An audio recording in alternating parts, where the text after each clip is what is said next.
So when the state has been making the objection that the questions Mr. Steele is putting upon the witness assumes facts that are not in evidence, Mr. Steele has responded by saying he has a good faith basis, but instead what he is the court doing, asked him that, and he can ask the question if he has a good faith basis, meaning that he cannot misrepresent or lie to the court about Mr. Bean's whereabouts. So I wanted to make sure that was kind of not occurring. So I understand what a 103 analysis or inquiry allows the court to do. So is it your opinion, I just want to ask you a question, sorry to hijack you again. Is it your opinion that the conversation about Grady is not appropriate because it was at Grady detention or in the hospital? No, my assertion is that Mr. Steele's questions go something like this. Why did you tell Detective Lewis at the hospital that you were not driving? He also is that Grady detention though?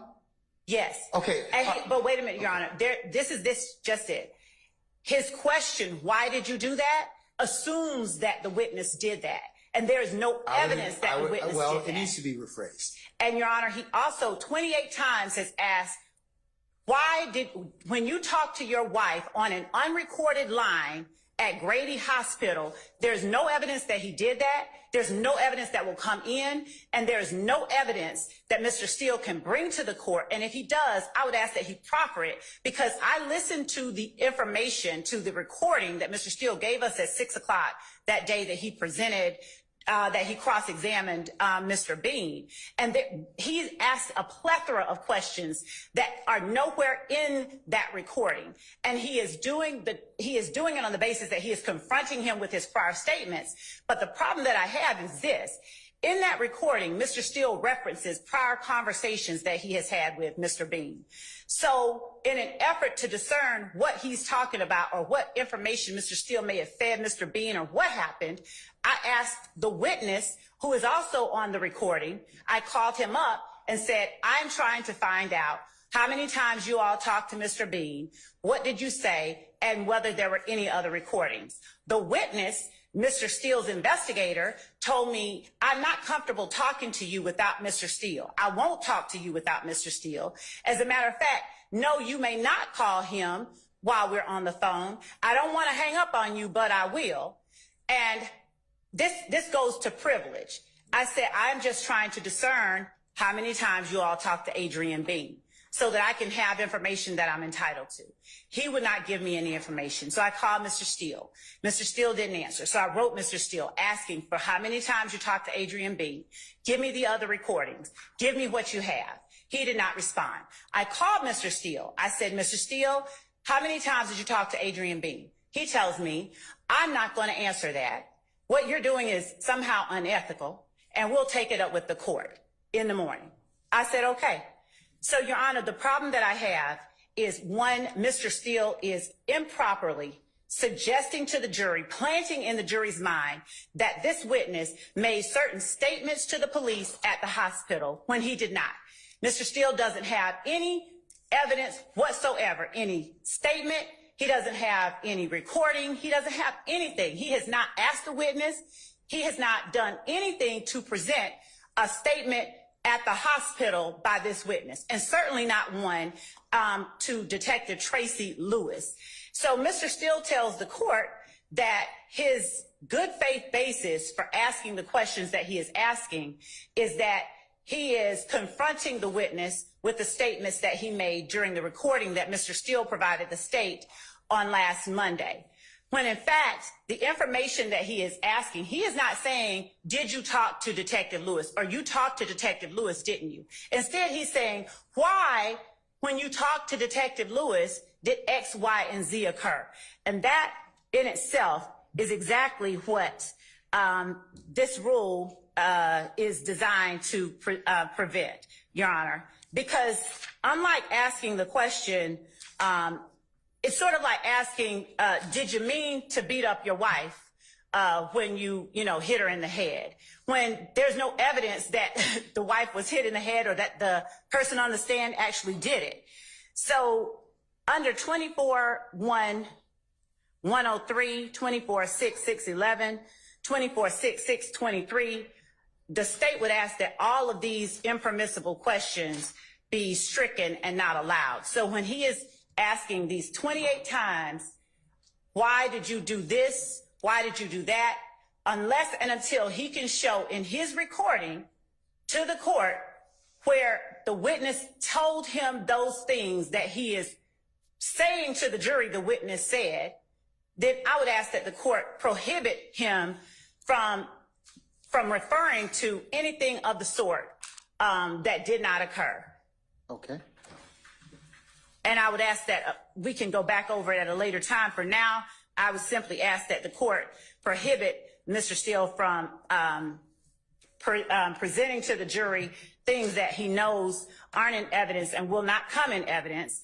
And I would ask that the court require Mr. Steele to turn over to the state if he has some more recordings, or at least tell the court and the state how many times he's talked to the witness, because in a state where we are not only providing to defense counsel unwritten statements that we have or unwritten conversations, we're providing them summaries of conversations. We're turning over at the court's direction information that they normally would not be entitled to. At the very least, if they talk to Adrian Bean a number of times, and to be clear, what Adrian Bean did in the interview with Mr. Steele, in my opinion, Mr. Steele's suggestion is recant and say things wholly favorable to Jeffrey Williams. And Mr. Steele, I guess, doesn't want it to look like he is, Mr. Bean is trying to favor his client. But I ask that the court listen to that 10-minute conversation that Mr. Steele had with Mr. Bean, and then the court will understand why the state is objecting to Mr. Steele's questions.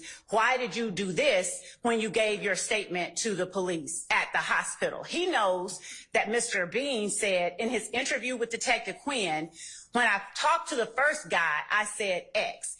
That was on scene. That was on scene. And Mr. Steele knows that. He knows there's no suggestion that that happened at a hospital. Mr. Bean was transported to the hospital. We have him with Detective Faust, who was there, who arrested him and took him to Fulton County Jail shortly after. The CAD report showed that he was transported to the hospital around 1, and he was taken back to the jail and booked in around 6 o'clock in the evening. And there is, Detective Quinn is still on site at the scene during that time.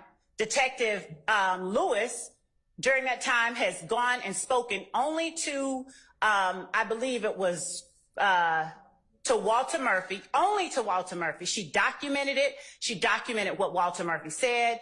Detective Calhoun went and spoke with Frederick Prothro, documented it, documented what he said. So nobody had a conversation with Mr. Bean at Grady? Correct. And if Mr. Steele wants to say that he did, it is his burden once the state has asked the court to determine that so that we can get this issue resolved. He has to show where this statement is. And to sit there and ask for something from the state that he knows there's no record it even exists is disingenuous at the least. Okay. All right. So I'm asking that the court disallow these questions that begin with, did you know that?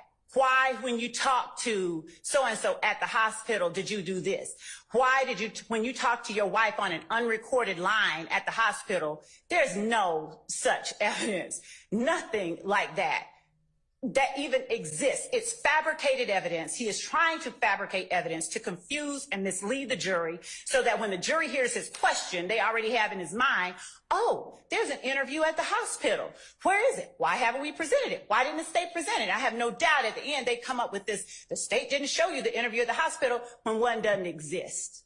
So I would ask that Mr. Steele be required, one, to turn over any kind of information that he has to the contrary, provide to the state any conversations, any interviews he has done with Adrian Bean. I don't know what happened during those interviews, and I don't know what his investigator said to him. I don't know what was promised to Adrian Bean. We have no way to know that because neither Mr. Steele nor his investigator will divulge that information. And Mr. Steele has yet to show he's one, improperly, again, putting untrue assertions in front of the jury with his questions, and two, has not provided the court anything to show that what he is suggesting to the jury actually exists. Would they be required under the reciprocal discovery statute?